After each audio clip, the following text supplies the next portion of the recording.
here and the picture on the wall, to check out which one was more biblically accurate. During our banquet, I did hear a few of you that said, "Oh, okay, y'all been looking." So some of you have already kind of mentioned it. But we're going to look today, if you will, turn with me to Matthew chapter 2.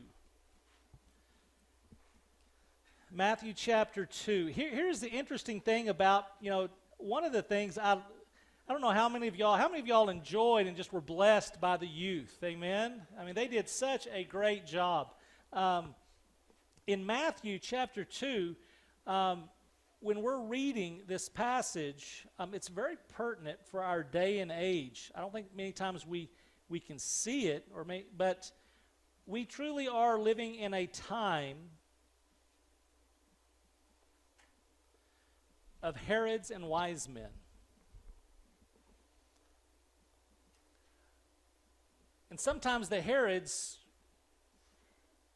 are harder to see or notice, but when the youth were giving that play and they were talking about, the aspect of, are you going to say Merry Christmas or Happy Holidays, and the importance of bringing Christ into the message, it was kind of interesting that as I knew that what they were kind of working on from candy, one day we went to Starbucks and we ordered a peppermint mocha.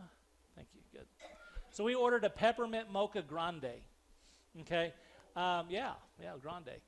So we ordered a peppermint mocha grande, and when we got the cup looked all Christmassy, and it even had the words "Merry Coffee." So I'm like, oh, that's kind of interesting. Merry Coffee. Not Merry Christmas, Hey, we're not going to say Happy Holidays. We're going to say Merry, but Merry Coffee. Okay, all right, get it. Starbucks, everything, okay.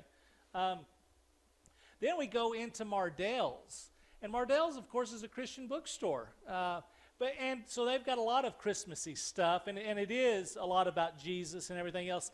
But when we were checking out, it was just kind of interesting that there was a pretty good-sized nativity set.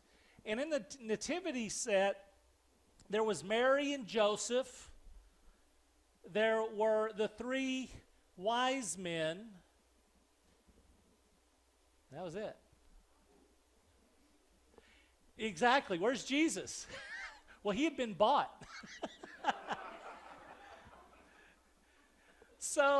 And I just thought, though, that's somewhat kind of prophetic, because, here you have this nativity set, and they were still selling it, but it was without Jesus, and it was with the wise men, but not the shepherds. And so the ones that should have been there weren't there, and the ones that shouldn't have been there were there.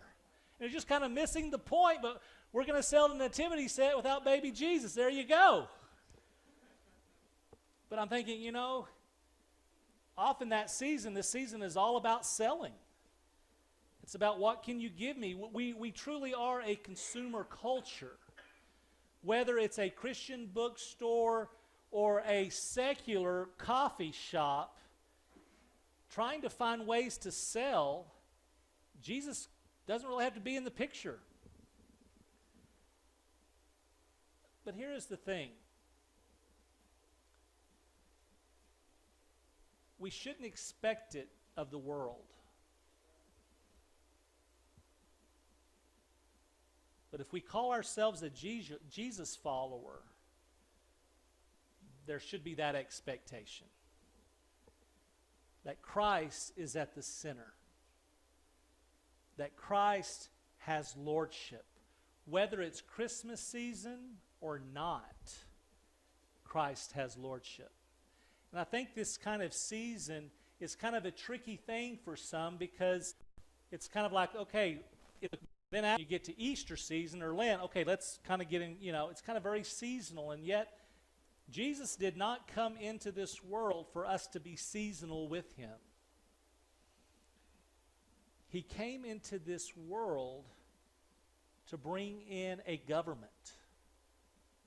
Not the Roman government, but he came into this world to establish a government. So I want us to look at this passage, because I believe that we all wrestle with this aspect of Herods and wise men, and But we're going to kind of get some of the biblical accounts straight also this morning. But so in Matthew 2, it starts off by saying, now after Jesus was born in Bethlehem of Judea in the days of Herod the king, behold, wise men from the east came to Jerusalem. And so it says,